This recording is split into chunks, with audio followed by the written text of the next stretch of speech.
Assalamualaikum warahmatullahi wabarakatuh, Sobat Rini Channel Education. Semoga semakin hari semakin bersemangat untuk beredukasi. Seleksi kompetensi dasar SKD ataupun TKD untuk ASN P3K maupun CPNS terdiri dari tes karakteristik pribadi, tes intelijensia umum, dan tes wawasan kebangsaan. Karena banyaknya aspek, maka di video kali ini kita hanya akan berfokus pada tes karakteristik pribadi yang nantinya kita singkat jadi TKP 07, yang di dalamnya termuat aspek teknik pemecahan masalah atau problem solving dan aspek kepemimpinan atau menggerakkan dan mengkoordinir orang lain. Nah, tentu saja Anda harus melengkapi pengalaman belajar Anda dengan mengklik link-link materi lainnya yang kami sematkan pada keterangan di deskripsi video ini. Jangan lupa share sebanyak-banyaknya kepada teman saudara yang membutuhkan informasi ini. Aspek kepemimpinan. Jika menjadi pemimpin yang tegas, jujur, dan disiplin, bawahan Anda akan segan, patuh, dan hormat kepada Anda. Ketertiban bisa ditegakkan dengan kedisiplinan dan ketegasan. Maka pada aspek kepemimpinan ini tipsnya adalah belajarlah memahami orang lain, belajarlah tugas-tugas dan sifat-sifat pemimpin yang baik, dan belajarlah manajemen konflik. Soal yang sesuai, yang pertama, apabila Anda seorang pemimpin, tindakan yang dilakukan dalam hal mendelegasikan tugas pada staf Anda adalah A. Saya mendelegasikan semua tugas kepada semua staf dan saya sebagai pengontrol dan pengawas. B. Saya mendelegasikan sebagian besar tugas kepada staf dan sebagian kepada saya. C. Saya mendelegasikan tugas biasa kepada staf dan tugas penting untuk saya. D. Saya mendelegasikan sebagian kecil tugas kepada staf. E. Saya jarang mendelegasikan tugas kepada staf.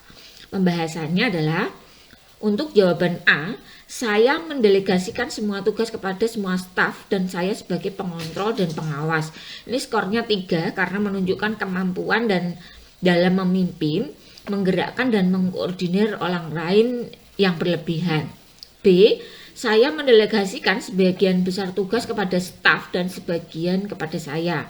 Ini skornya 4. Yang tampak adalah porsi pembagian tugas, namun tidak terlihat proporsi pembagian tugasnya, sehingga menunjukkan memanfaatkan kepemimpinan dalam hal menggerakkan dan mengkoordinir orang lain. C. Saya mendelegasikan tugas biasa kepada staf dan tugas penting untuk saya. Ini menunjukkan kemampuan dalam memimpin, menggerakkan dan mengkoordinir orang lain. Ini di jawaban yang paling tepat, yang skornya paling tinggi adalah yang C. D. Saya mendelegasikan sebagian kecil tugas. Ini menunjukkan kurang mampu dalam memimpin, menggerakkan, dan mengkoordinir. E. Saya jarang mendelegasikan. Ini menunjukkan tidak mampu dalam memimpin, menggerakkan, dan mengkoordinir orang lain. Soal 2. Hal terpenting sebagai seorang pemimpin menurut Anda adalah lead by example. B. Merasakan bersama kinerja tim. C. Peka terhadap kebutuhan orang lain. D. Menarik minat orang lain untuk bergabung dalam tim. Kinerja dan progres. Ya. Pembahasannya, lead by example adalah lead by example atau memimpin dengan memberikan contoh adalah hal terpenting sebagai seorang pemimpin karena menunjukkan pribadi yang mampu sebagai pemimpin. Seseorang yang mampu sebagai seorang pemimpin tentunya akan mampu menggerakkan dan mengkoordinir orang lain. Merasakan bersama kinerja tim, ini skornya 4. Dengan merasakan bekerja sama kinerja tim menjadikan Anda merupakan bagian dari tim, bukan sebagai pemimpin yang tidak dapat disentuh atau tidak memiliki kedekatan dengan tim. C. Peka terhadap kebutuhan orang lain, ini skornya 2. Ya, menarik minat orang lain ya, bergabung dalam tim. Kemudian kinerja dan progres. Nah, yang terpenting dalam hal pemimpin adalah memberikan dengan disertai dengan contoh ya.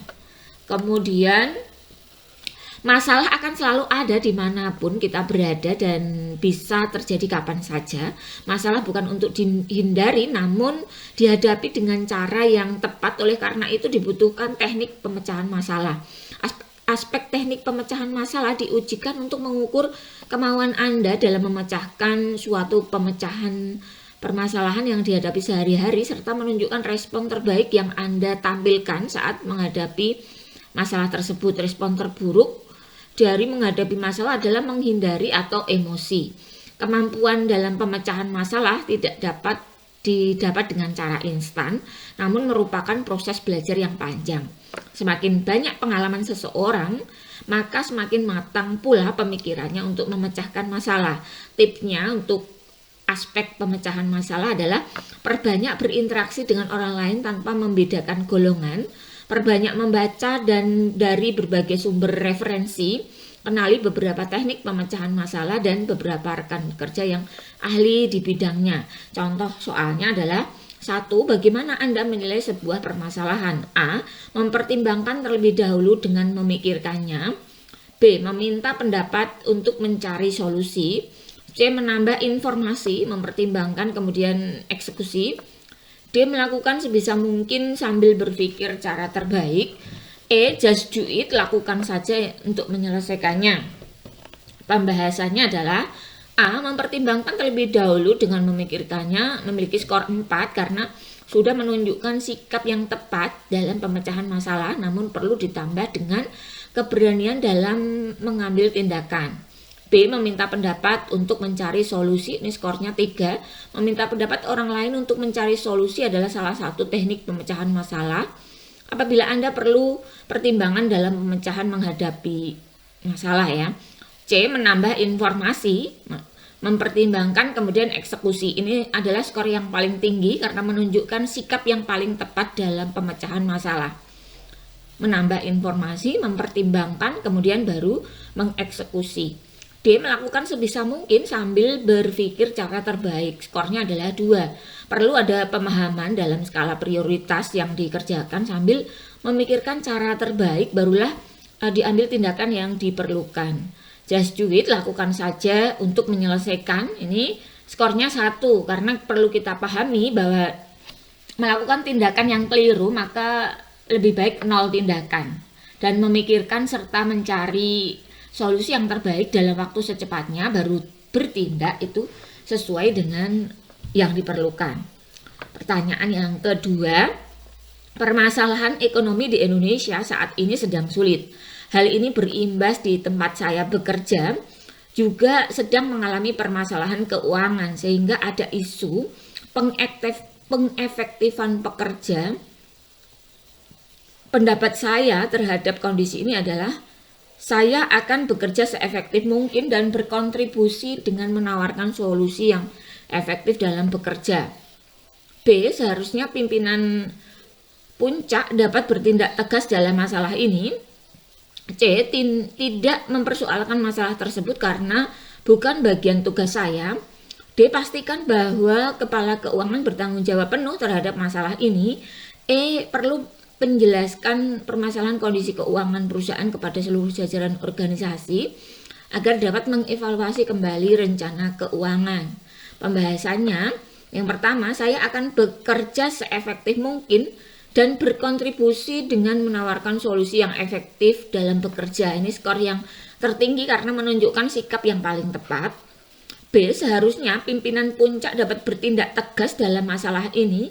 Skornya 2 karena perlu kita pahami bahwa ini adalah permasalahan bersama dan diperlukan penyelesaian masalah yang melibatkan kontribusi semua pihak, tidak hanya bertumpu pada pimpinan puncak. C. Tidak mempersoalkan masalah tersebut karena bukan tugas saya. Ini skornya 1 karena hal ini menunjukkan sikap permisif. D. Pastikan bahwa kepala keuangan bertanggung jawab penuh terhadap masalah ini. Skornya 3. Tanggung jawab kepala keuangan adalah pada pengelolaan dan laporan keuangan. Namun, tidak dapat dipungkiri bahwa permasalahan keuangan di tempat kerja menjadi tanggung jawab bersama juga. perlu menjelaskan permasalahan kondisi keuangan perusahaan kepada seluruh jajaran organisasi agar dapat mengevaluasi kembali rencana keuangan. Permasalahan yang dihadapi bersama semestinya dicari solusinya bersama-sama. Jadi jawaban yang skornya tertinggi adalah yang A. Saya akan bekerja seefektif mungkin dan berkontribusi dalam atau dengan menawarkan solusi yang efektif dalam bekerja.